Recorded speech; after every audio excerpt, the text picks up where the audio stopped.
escribir, sino para decirle. Al igual que dentro de la misma plataforma, en la unidad 3 del impuesto sobre la renta, es decir, impuesto a la transferencia de bienes y servicios industrializados, hay una carpeta de recursos de aprendizaje, la cual en esa carpeta usted puede encontrar los formularios con lo que nosotros trabajamos dentro de esa unidad. Y en el siguiente módulo, que es la parte de el impuesto selectivo al consumo, también está ya los formularios del día de hoy. Igual que en impuestos sobre la renta e impuestos sobre los activos, ahí van a encontrar todos los demás materiales. Bien, entonces, iniciando con el día de hoy, a los chicos que fueron entrando, les decía que mañana tenemos evaluación. Va a comenzar a las 7 de la noche. Va a ser una evaluación parecida a la que teníamos anteriormente, a la que hicimos, que va a ser en la misma plataforma, la cual ustedes van a ingresar, van a tener preguntas donde van a poder seleccionar, donde van a poder optar por falso y verdadero, y es muy posible también que tengan espacio en el cual ustedes puedan realizar algún tipo de ejercicio que yo le pongo, pero todo va a estar bastante claro. Es decir, en la misma plataforma vamos a poder hacer todo eso. Va a estar bien confeccionado y vamos a poder trabajar en él. Entonces, haciendo inicio hoy a nuestro tema, hoy vamos a trabajar sobre lo que es la parte del impuesto selectivo al consumo. ¿Se ve la pantalla?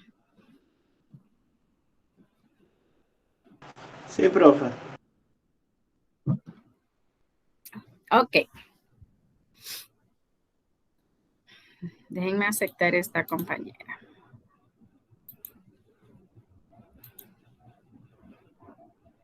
El impuesto selectivo al consumo, que es el tema que vamos a tratar hoy.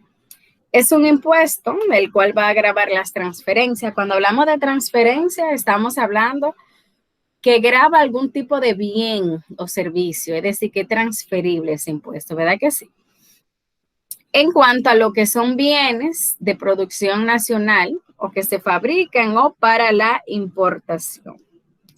Entonces, aquí en nuestro país, en República Dominicana, nosotros podemos citar los impuestos principalmente a estos tipos de bienes que fabricamos aquí, como la cerveza, el ron, el whisky, el vino, los seguros, cigarrillo y las telecomunicaciones. Entonces, aquí tenemos la parte del marco legal. Obviamente, en el título 4 del Código Tributario nos establece lo que es y cómo se le debe dar su tratamiento fiscal y contable a aquellos bienes, ¿verdad?, de consumo y más aquellos bienes que van dentro de lo que es el impuesto selectivo a ellos. Asimismo, también dentro de la ley existen ciertas normatorias y regulaciones que en sí no te van a modificar la ley, pero te hacen algunos cambios. A veces esos cambios son por periodos, por tiempo. Por ejemplo, uno de los reglamentos 0118 para la aplicación del impuesto sobre selectivo al consumo fue uno de los cambios que surgió dentro del título 4 del Código Tributario, pero no es que te va a cambiar su tratamiento contable, como les decía, sino son ciertas modificaciones que se hacen, ya sea porque a veces se cambia, puede ser hasta el formulario o una normativa nueva con algún tipo de cambio que se haya realizado. También tenemos lo que es la ley 253-12, que era sobre el fortalecimiento de la capacidad recaudatoria del Estado, soluciones fiscal y el desarrollo sostenible.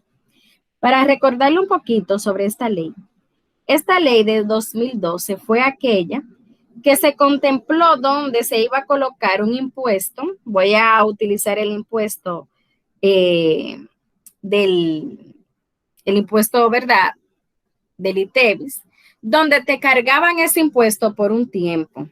Y luego era un 18 a todos los productos, pero luego de 2 años, ¿qué pasaba? Que otra vez aquellos bienes que solamente se le cobraba o se le aplicaba un impuesto de un 16%, volvía nuevamente a la normalidad. Es decir, sabemos que tenemos bienes que son facturados a un 18% de ITEVIS y otro a un 16%. Cuando se concretó esta ley 253-2, inmediatamente las empresas, ¿verdad? Los comerciantes que fueron más afectados fueron las micro, pequeñas y medianas empresas, porque obviamente materiales, insumos que utilizaban, que pagaban menos impuestos, iban a tener una alza porque tú ibas a pagar ahora un 18%. Y todo esto se hizo ¿para qué? Para hacer una reformulación fiscal. Cuando se hacen reformulaciones fiscales buscando de que en el país existan o entren más ingresos sin tener que llegar a préstamo. Por ejemplo, ahora mismo el presupuesto nacional del país está muy por debajo, porque este presupuesto se comienza a trabajar, a preparar a partir entre los meses de agosto, septiembre, para ya hacerlo público al 18, a octubre, perdón. Y entonces muchas veces se toma como parámetro el presupuesto del año anterior. ¿Qué ha pasado en los últimos años, en los últimos tiempos en nuestro país? Que el presupuesto ha quedado muy por debajo de los ingresos que necesitamos. Entonces, los ingresos es todo efectivo que entra a través de las recaudadoras, que es la DGI y la DGA. Y con esos ingresos se reparten en partidas, ¿verdad?, porcentuales para cada una de las instituciones, ¿verdad?, para las responsabilidades, para cubrir las necesidades que tiene el país, obviamente. Siempre el país, el Estado debe de buscar cubrir las necesidades de un pueblo completo a nivel nacional, sin excepción de que de edad, de color, ni nada por el estilo. Buscar el bienestar de su pueblo o de su ciudadanía completa. ¿Qué ha sucedido aquí? Que nuestro presupuesto se ha visto impactado a través de lo que son podemos decir, tres grandes fuentes. Obviamente, el ingreso, el dinero que entra al Estado a través de las recaudaciones, la parte del financiamiento, que es el dinero que el Estado tiene que salir a buscar de una manera prestada para cubrir, ¿verdad?, también como parte del ingreso, y los gastos. Aquí, por ejemplo, el presupuesto del año pasado, de octubre, que se presentó, tenía aproximadamente un 60% de gasto por encima de lo que estaba ingresando. Obviamente que eso no deja dicho que nosotros podemos ver de que lo que el gobierno está percibiendo por los ingresos que se están generando en el país a través de los impuestos que nosotros pagamos, que pagan las empresas, no es suficiente. Y obviamente tiene que recurrir a buscar financiamientos, préstamos que son bastante costosos porque son en divisas y se pagan con intereses muy altos. Se pagan con intereses bastante altos, como les decía, y que no hay manera de que tú puedas subsanar entonces lo que nosotros conocemos como la deuda externa. Hace muchos años, en el gobierno de Rafael Leónidas Trujillo, hubo momentos donde fue saldada la deuda externa. La deuda externa tenía un valor de unos 60 millones de pesos, pero fue saldada porque en el momento el equivalente que nosotros debíamos a dólar era igual a un peso, es decir, $1 era igual a $1 dominicano y se podía. Pero nosotros que hemos hecho, que han hecho nuestros gobiernos en los últimos periodos, es que han ido incrementando, han ido alimentando ese crecimiento en base a la deuda. Entonces, de manera sana, ¿qué te indican, por ejemplo, los asesores económicos, las entidades interamericanas, esas asociaciones de asesoría económicas y de desarrollo mundial? Lo que le establecen es a los gobiernos que creen regulaciones impositivas, donde tú puedes captar más ingreso a través de un impuesto colocado por periodos de tiempo o por aumento de impuesto por periodo de tiempo. Obviamente tú vas a recaudar más y tú puedes cubrir las necesidades sin tener que tomar préstamo. Y esto fue lo que pasó con esta ley. Se tomaron 2 años, que todo el producto, todo bien era en base a un 18% del ITEVI. Luego de los 2 años nuevamente, aquellos que estaban grabados con un 16 volvieron a su normalidad. Tenemos preguntas, algo que ustedes quieran agregar con respecto a esto.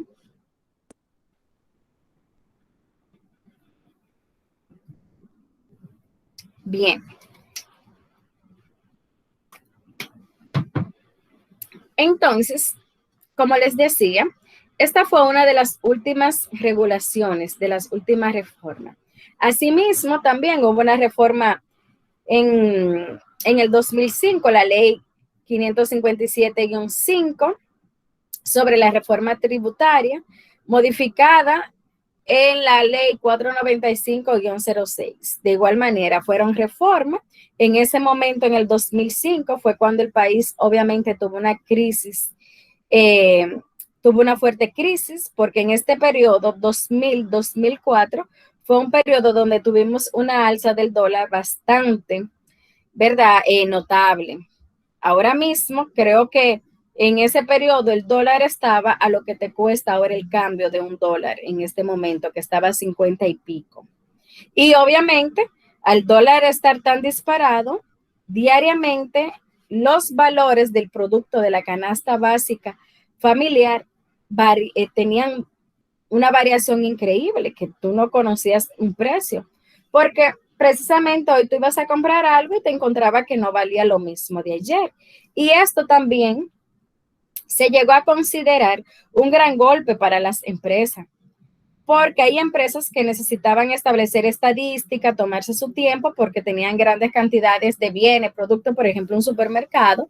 Hacer el cambio de los precios en ese tiempo era exhaustivo, porque ¿cuántos miles de productos no tiene un supermercado, una cadena grande? Y que hoy tú tuviese un precio de 10 pesos y mañana 12, muchas veces hasta podía haber pérdida. Se entendía que podía existir pérdida cuando no pasaba. ¿Por qué no sucedían las pérdidas? Porque a veces teníamos inventarios muy viejos, a precio por debajo de lo que en sí era el mínimo para yo poder vender o para yo poder sacar mi producto. Pero de igual manera era una inestabilidad. Había una inestabilidad, tú no sabías qué hacer, qué comprar, o si tú hoy podías ir con la misma cantidad que fuiste ayer para volver a comprar. Asimismo, luego se aplicó en el 2000 la ley 112 sobre la parte de los hidrocarburos y reglamento a la aplicación. Ahora mismo en nuestro país, la ley de hidrocarburos a los fósiles se le aplica en cuanto al precio que tiene que compramos, por ejemplo, los hidrocarburos, tiene un 52% aplicado en lo que es grabados por impuestos. Por ejemplo, un galón de gasolina premium, también nosotros lo compramos ahora mismo 2.40 por decir un precio. Y dentro de esos 2.40, si usted saca el 52%, es aplicado en base a lo que son impuestos. Por eso es que muchas veces escuchamos las quejas de la subida del combustible, donde nosotros como consumidor final somos que cargamos con todo ese agravante, con toda esa aplicación de impuestos que se le hacen a los hidrocarburos. Asimismo, también en el 2016 hubo un reglamento para la devolución del impuesto selectivo consumo de los derivados del petróleo. Estos se dieron fue en ciertas situaciones especiales donde se le deduce esa parte, ¿verdad? Que se tomó en cuenta para poder controlar un poquito esa ley, ese impuesto que graban los hidrocarburos aquí en el país. Se va entendiendo las ideas que le voy dando con relación a por qué se graban los impuestos, para qué sirven. Sí, profe, ¿se entiende? Sí, profe. Ok, muy bien. Entonces, creo que tengo una, Rodolfo, si tiene la manita levantada. Sí, profe, a veces hay algo que yo no entiendo y es de por qué tenemos ahora mismo también una tasa de dólar tan, comparado como en el 2004, un poco alta, y aunque a esta vez está estable el dólar, pero entonces tenemos una gran variación de precios. Sí, ha estado subiendo muchísimas cosas, sí. Hay cosas que yo ahora la compraba a un precio hoy, así mañana o en 3 días ya varía muchísimo. Entonces, ¿a qué se debe si tenemos una tasa de dólar estable ahora mismo? Bien, mira, esa alza que hay ahora mismo con los materiales viene debido a la parte de la crisis y se supone, utilizaríamos la comilla, y se supone que hay un retardo en cuanto a ciertas materias primas, porque sabemos que no todo estaba operando a un 100%. Y ya lo que se tenía tal vez inventariado o guardado, ya entendemos, se entiende que se utilizó, por ejemplo, las materias primas de eso. Y ahora se está nuevamente trabajando, se está buscando y eso ha llevado a ciertas alzas que hay. Al igual de que si yo alzo, si yo necesito ingreso para cubrir todas esas deudas que se tuvo con la pandemia, al momento de yo alzar esos precios, de yo, ¿verdad?, aplicar qué va a pasar los impuestos que van a subir. Por ejemplo, miren, con la parte de las comidas, como dice Rodolfo, el dólar está estable.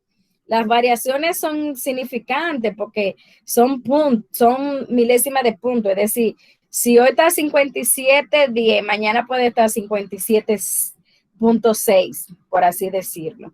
Que no es una variación tan grande, pero ¿qué ha pasado? Es la crisis que tenemos de manera mundial, donde obviamente el gobierno, ¿qué hizo el gobierno? Bueno, el gobierno tomó muchísimo dinero prestado para dar las ayudas de fase, ¿verdad que sí? Las ayudas que hay con esos programas sociales que se le dieron a alguna persona. Porque sabemos aquello que se le pagó fase, que venían a través de un historial de que tú tuvieses registrado al día con tus impuestos. Pero no era que la empresa lo tenía acumulado, no, era que el gobierno iba a favorecer a las empresas para que pudieran subsistir porque no estaban operando de tal manera. Muchas empresas, sus rendimientos, sus utilidades bajaron y ellas necesitan otra vez posicionarse.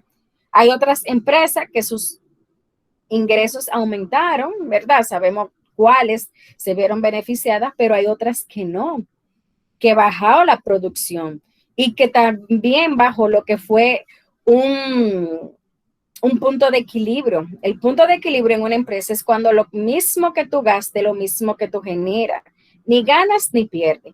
Gastaste 10, pero de ingreso tuviste 10. No gané ni perdí, quedé 0. Hay muchas empresas que mantuvieron el punto de equilibrio, pero hay otras que no. Y esto ha llevado a esa alza para yo poder establecer, porque otro punto también es que los inversionistas no relajan con su dinero, con sus utilidades, hay que dársela. Ellos entienden, pero ellos quieren ganancia. Y obviamente ahí es que viene las alzas. El alza en los materiales de construcción, alza en los insumos, por la misma crisis que hay. Y esto es que ha llevado a que todo haya aumentado, porque no vemos que ha aumentado, seguimos pagando el mismo impuesto, pero según aumenta el producto, el impuesto que tú vas a pagar, que está grabado, es más. Si un galón de aceite que te costaba, vamos a decir, 350 pesos y tú pagabas de impuesto 80 y pico, ahora el galón cuesta 4.50, tú pagas 100 y algo.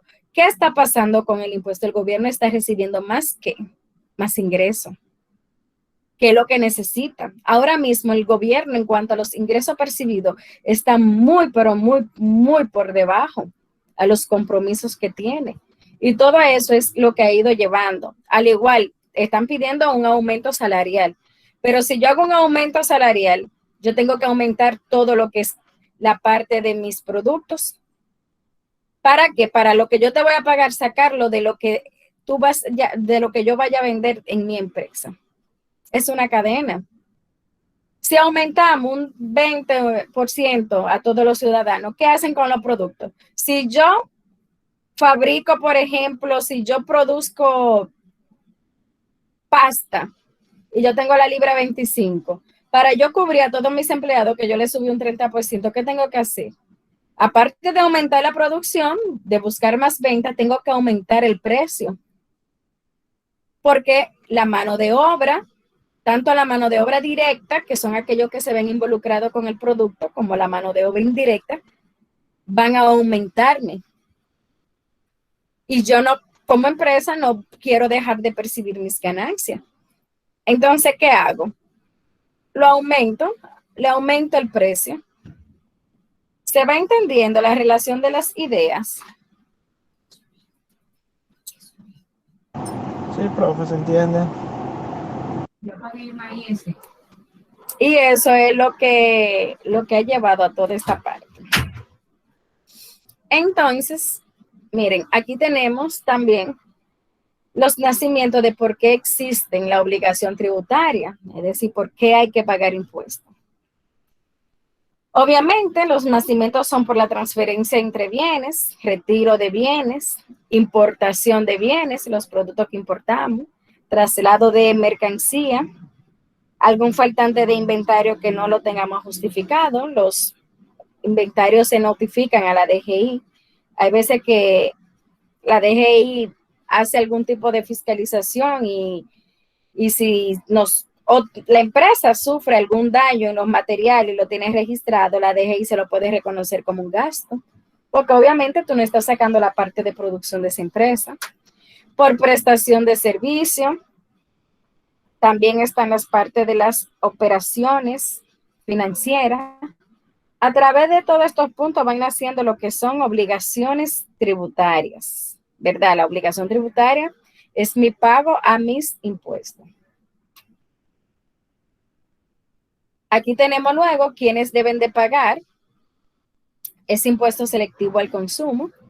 Obviamente aquellas empresas naturales o empresas, ¿verdad? Sociedades o empresas nacionales o extranjeras que produzcan algún bien grabado por este impuesto y que obviamente se lleven a través de servicio prestado por tercero. Por ejemplo, aquí en Santiago nosotros tenemos los Bermúdez. Los Bermúdez es una empresa, ¿verdad? Totalmente de muchos años de antigüedad que se dedica ¿qué? A la fabricación de ron, de whisky, vino, ¿verdad? Lo que hacen ahí. Y esta es una de las empresas la cual estaría grabada a la parte del impuesto selectivo al consumo. Las tabacaleras, la Aurora, ¿verdad? Víctor Sinclair, ese tipo de tabaco, Davidoff, esas tabacaleras, que procesan, que fabrican ese tabaco, lo siembran, lo cosechan, ¿verdad? Luego lo llevan a una parte de un proceso de un secado, fabrican el producto y luego lo importan. Porque aquí mismo en el país tal vez lo que se queda es como mucho un 10% de la fabricación del tabaco que se hacen en esa tabacalera. Aquí el tabaco que nosotros fabricamos, que es uno de los mejores en calidad, son para importar. También tenemos los importadores de bienes grabados por este impuesto, por cuenta propia de terceros, que son las empresas que se dedican a este importe. Y algunos prestadores o locadores de servicio grabado por él. Entonces, aquí tenemos bienes y servicios grabados. Como les decía, la parte del alcohol y el tabaco.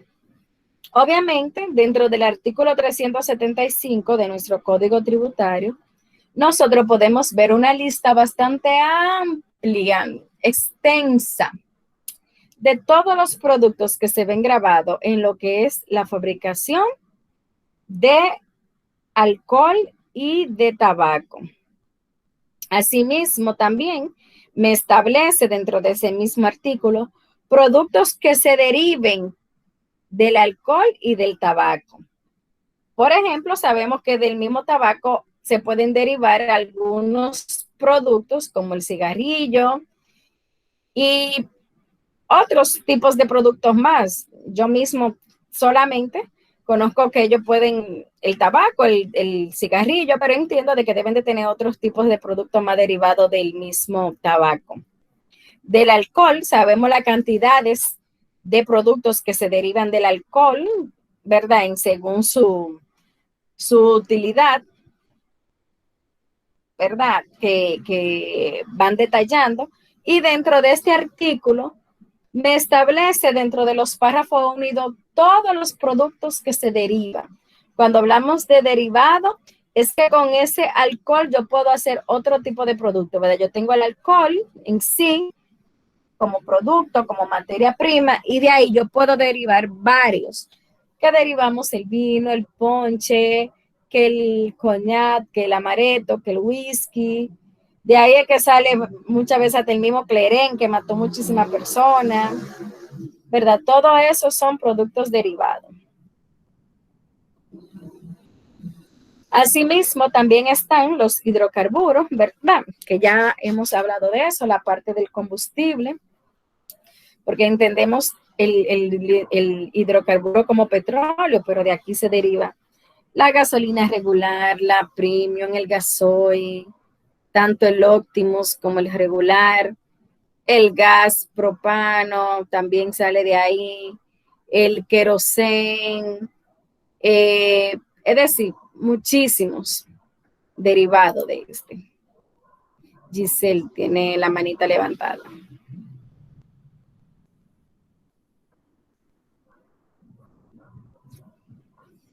Parecida a la que Rodolfo tenía. ¿Me escucha, Ajá, profe? ahora Yo sí. yo tengo una duda parecida a la que tenía Rodolfo, pero lo mío es con los hidrocarburos. ¿Por qué en nuestro país, cuando se supone que nosotros exportamos de Texas, según lo que he escuchado, ¿verdad? Nuestros hidrocarburos, cuando se baja el precio en esos países, ¿por qué nosotros, en vez de bajarlo, congelamos? Y no es, o sea, no me refiero ahora por la pandemia, porque antes sucedía lo mismo. Bien. En sí, el hidrocarburo que nosotros utilizamos viene desde Venezuela. Nosotros no recibimos de Texas. Lo que pasa es que Texas, donde hay esas petroleras más grandes, ¿verdad? Son los que no manipulan, sino son los que colocan la parte del precio del barril del petróleo. Obviamente, ustedes saben que el petróleo viene de los fósiles del mar, ¿verdad? Donde están esas petroleras. Y ellos son los que hacen la colocación. Ellos son, podemos utilizar el término como el comité que establece los precios. Siempre es muy señalado, por eso mismo, porque nosotros no compramos a Texas y nosotros tenemos que manejarnos por el precio que ellos nos dan. Un punto importante es ese mismo que dice Giselle, que baja, pero nosotros congelamos. ¿Por qué congelamos? por los mismos impuestos que están. Les decía ahorita que ese costo de ese galón de gasolina o de gas que nosotros compramos está grabado hasta un 52% de impuesto selectivo al consumo que va al Estado. Si bajo, ¿verdad que sí? ¿Qué va a pasar? Los ingresos que el Estado va a percibir en cuanto a esos impuestos van a ser menores. Entonces, ¿qué ellos hacen? Mejor, bueno, vamos a congelar y seguimos recibiendo los mismos ingresos por cada galón de combustible. Pero si bajamos el ingreso que ellos vayan a recibir, ¿qué va a ser? Va a ser menos. Y el gobierno lo que busca es dinero, lo que anda buscando es cómo recaudar de la mejor manera y de la manera más rápida dinero.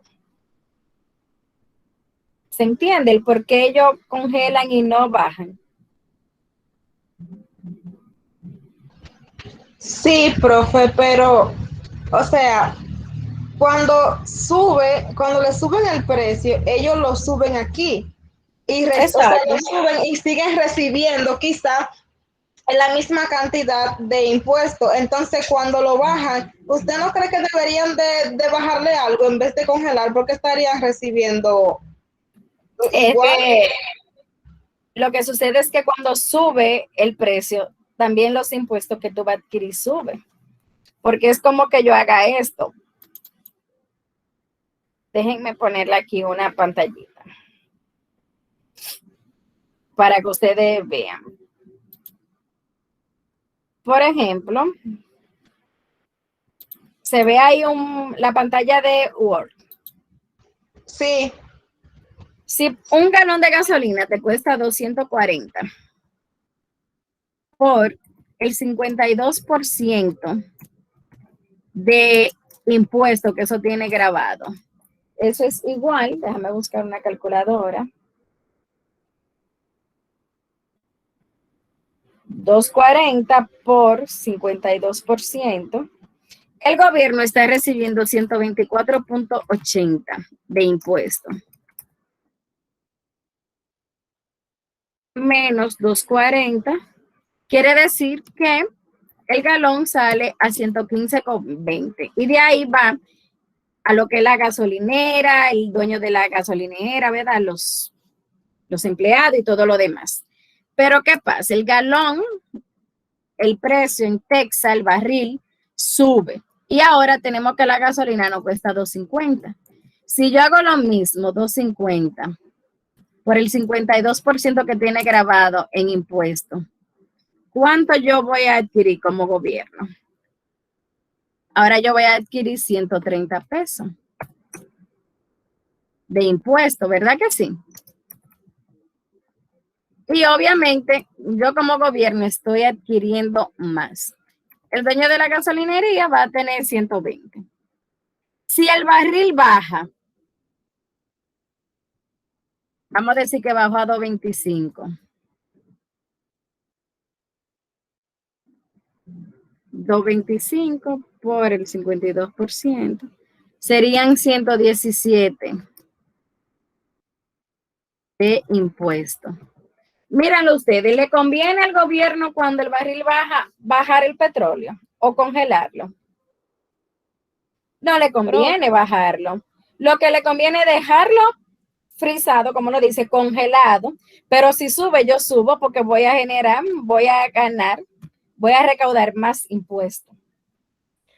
Profe, pero yo lo miraría de otra manera, porque, por ejemplo, cuando se sube el galón, ¿verdad que sí? Yo estoy ganando. Entonces, cuando baja el petróleo, yo no estoy perdiendo, porque ya yo gané la otra. O sea, yo lo vería de ese lado. Tú Porque lo ves de ese lado, pero ellos lo están viendo en cuanto a liquidez, en cuanto a dinero. Porque que Tú se lo verías perjudica. tú sabes, Perdón. Ajá, dime. No, que yo digo que los perjudicados siempre somos nosotros. Exacto. Claro, a ellos solamente les interesa sacar dinero de donde sea, ya no les importa el perjudicado o no.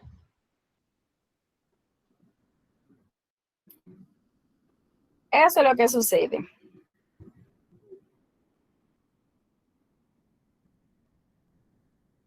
A ellos no les conviene bajarlo, Porque en cuanto a efectivo, como le iba a decir, obviamente, en cuanto a la parte de efectivo, ¿qué va a pasar? El Estado va a recibir menos. Entonces, mejor lo congelo, sigo recibiendo lo mismo, pero si aumenta, ¿qué yo hago? Obviamente, aumento. Vamos a ver, hay otra que tiene la manita levantada, Rodolfo. Profe, yo escuché ¿Sí? una explicación sobre por qué congelaban el combustible Uh-huh. y decían que existe una cuenta, que esa cuenta yo la revisan anual. Por ejemplo, si el precio del combustible sube esta semana, el gobierno muchas veces asume ese aumento, pero cuando baja, ellos lo que hacen es que con ese mismo dinero, con esa rebaja que le hicieron internacionalmente, ellos lo que hacen es que van pagando eso que ellos tienen en esa cuenta. Eso lo escuché del ministro de Industria y Comercio que dio esa explicación. Y eso al final, esa cuenta tiene que quedar en cero, dice él. Que por eso muchas veces cuando baja, ellos no lo pueden bajar porque tienen que pagar ese dinero como a la refinería, que como a quien le da ese crédito, Como deuda. como una deuda. Y que por eso es que muchas veces el gobierno lo congela porque para evitar quizá un estallido social o una situación así, pero que cuando entonces internacionalmente baja, ellos lo que hacen es que van pagando esa deuda a, creo que a Refidonza o algo así fue que explicó. Como si fuera un abono, ellos lo están haciendo. Exactamente, eso es así. Hasta que, porque dicen ellos que a final de año esa cuenta tiene que quedar en cero. Y que por eso es que a veces no se Bien. refleja, cuando baja, varias semanas que baja y no se refleja eso inmediatamente en las estaciones de combustible. Es porque ellos tienen que aguantar y pagar. Esa es la fórmula la fórmula que decía Ayrton. La formulita de dedito, sí.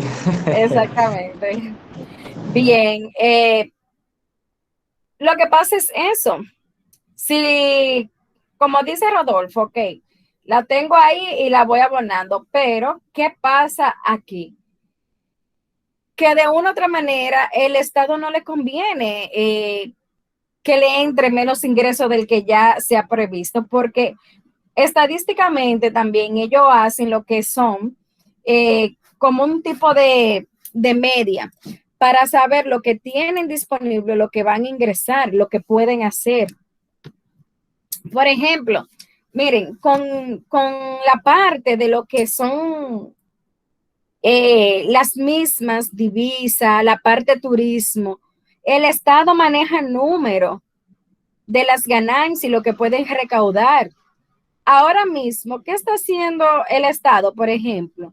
Está atacando uno de los puntos principales por donde sabe que puede tener un ingreso totalmente mayor, que es el turismo, porque necesita ingresos. Ustedes ven que el gobierno no ha hecho énfasis, habló, creo que fue como en febrero, algo así, no recuerdo bien la fecha, de un impuesto grabado para un salario 13. ¿Y qué hizo el pueblo? El pueblo habló y comenzó y gritó, ¿cómo va a ser que no? Esto no se puede. Y obviamente tuvieron que desistir porque el pueblo no iba a aguantar.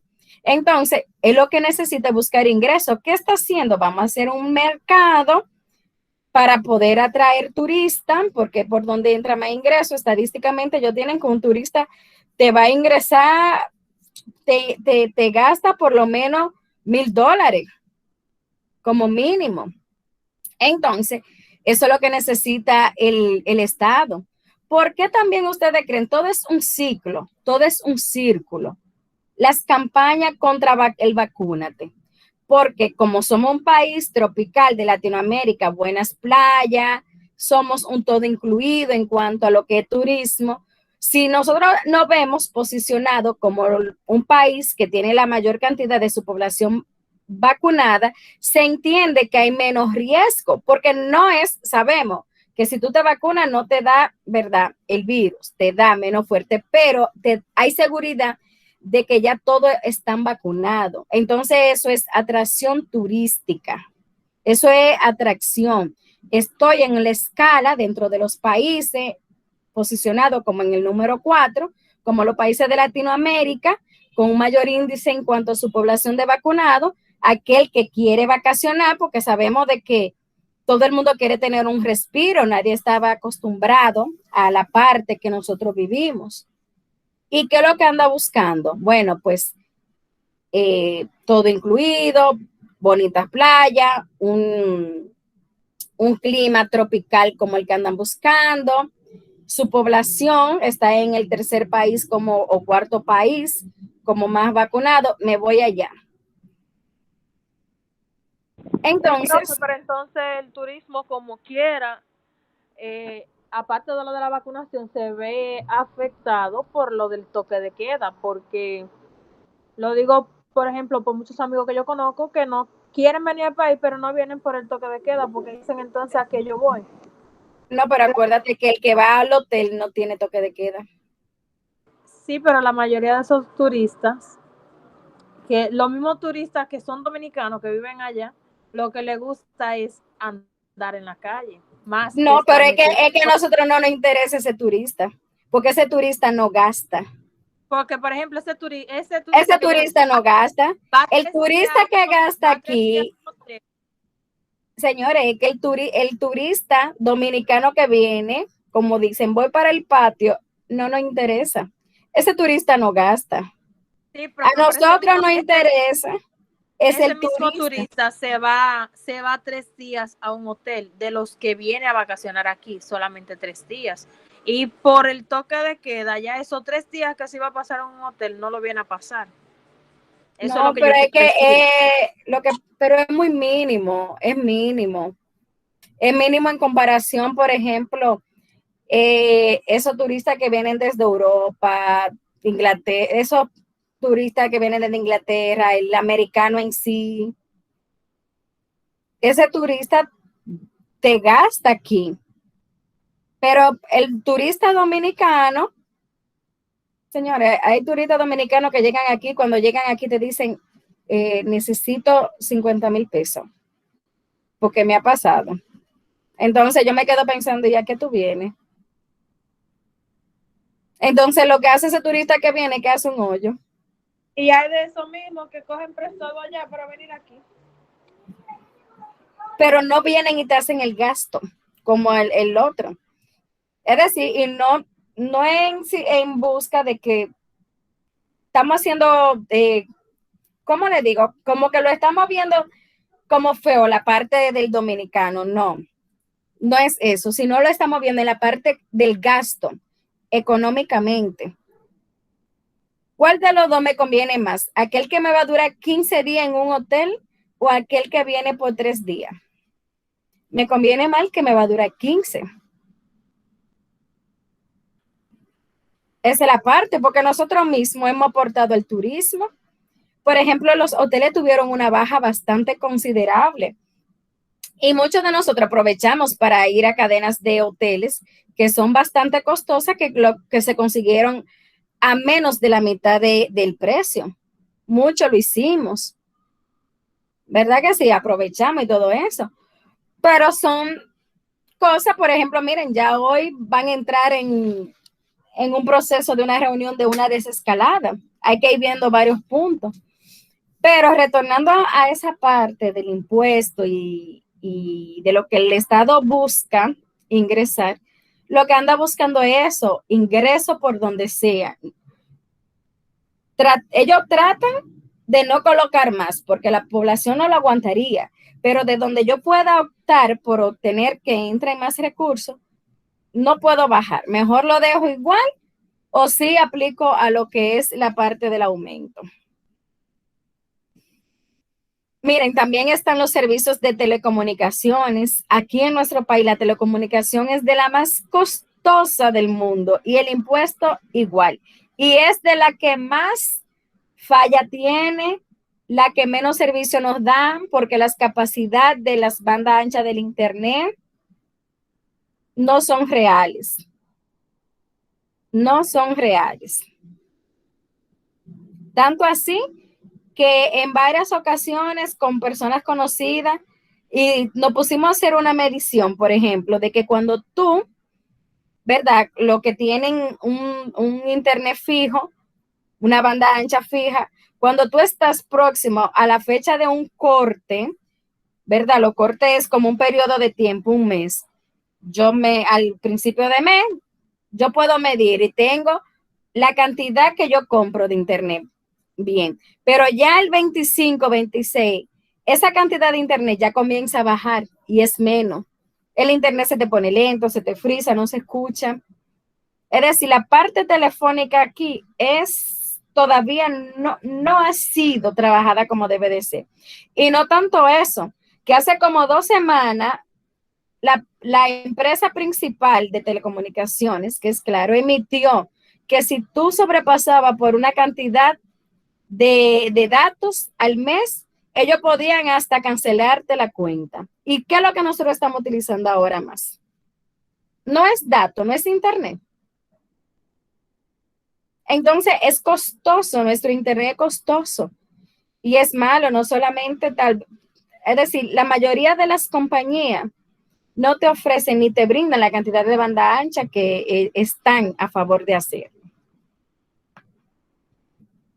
Otro punto es, dentro de la parte como hecho generador, también tenemos los retiros de bienes y faltante de inventarios, los cuales se ven grabados dentro del impuesto selectivo de consumo.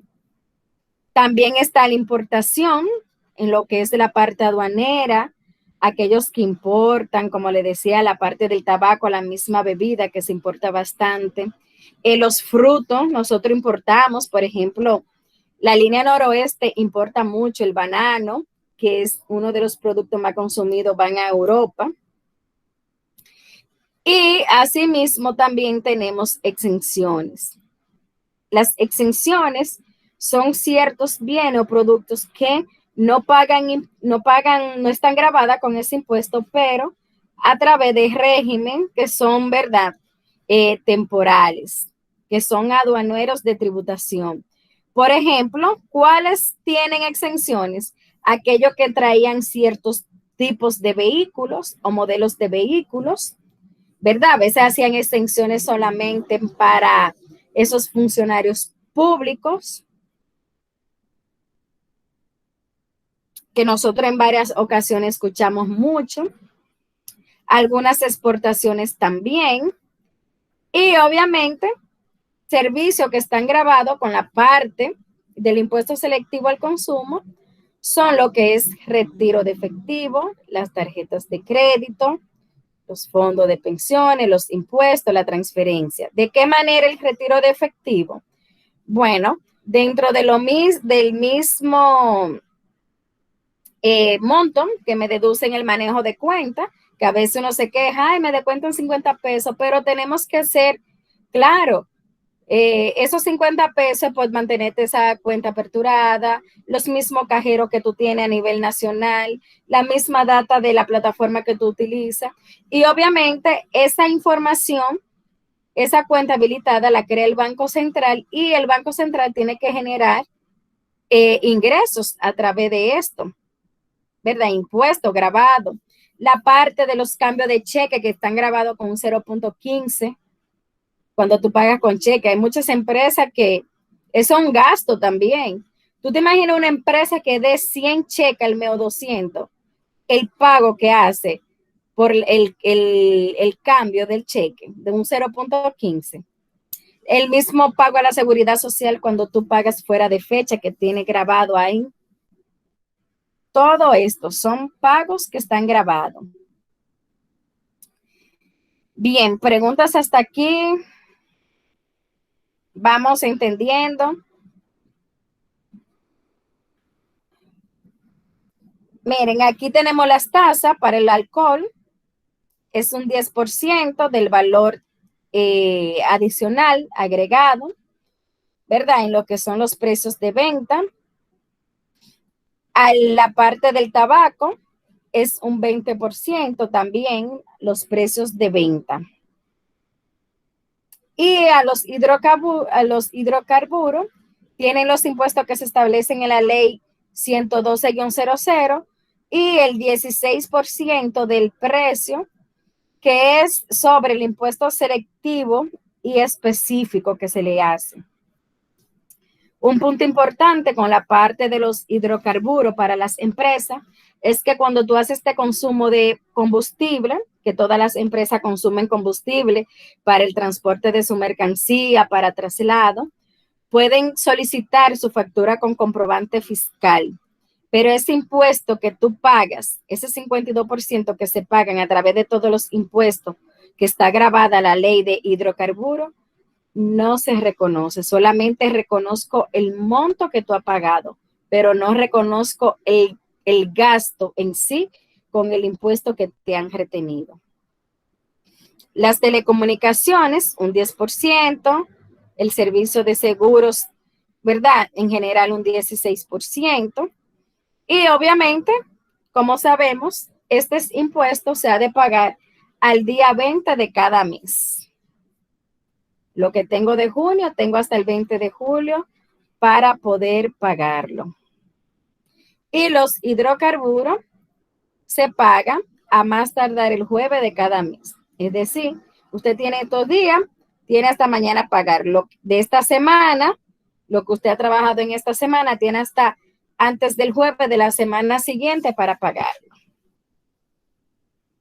¿Preguntas hasta aquí sobre esa parte teórica?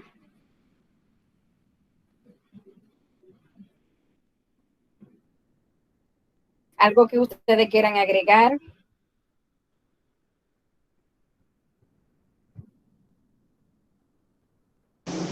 Todo bien, profe, por ahora, ¿no?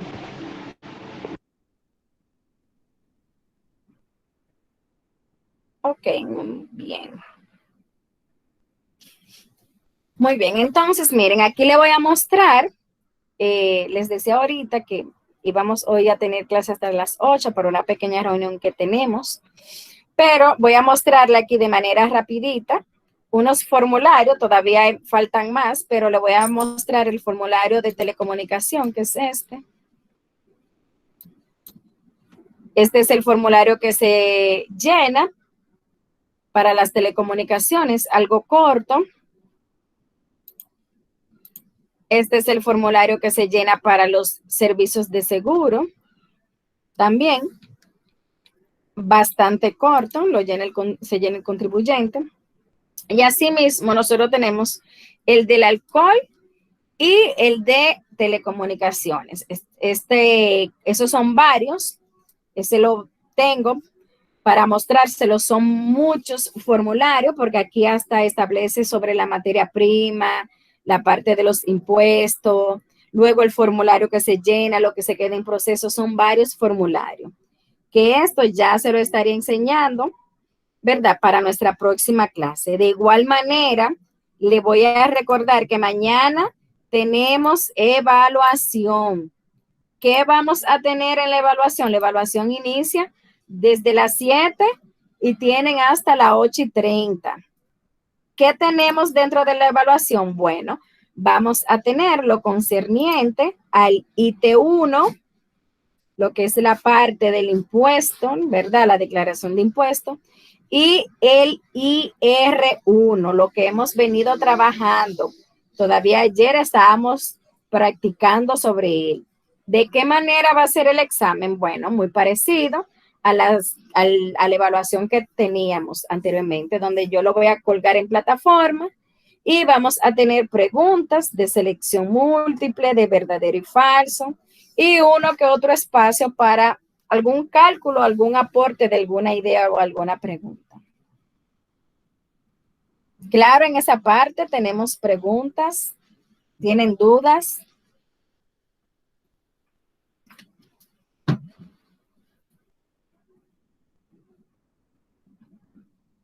No hay preguntas, no hay duda. Está claro, profe. Bien, bueno, entonces nada, chicos, de mi parte es todo. Agradecida otra vez porque están aquí.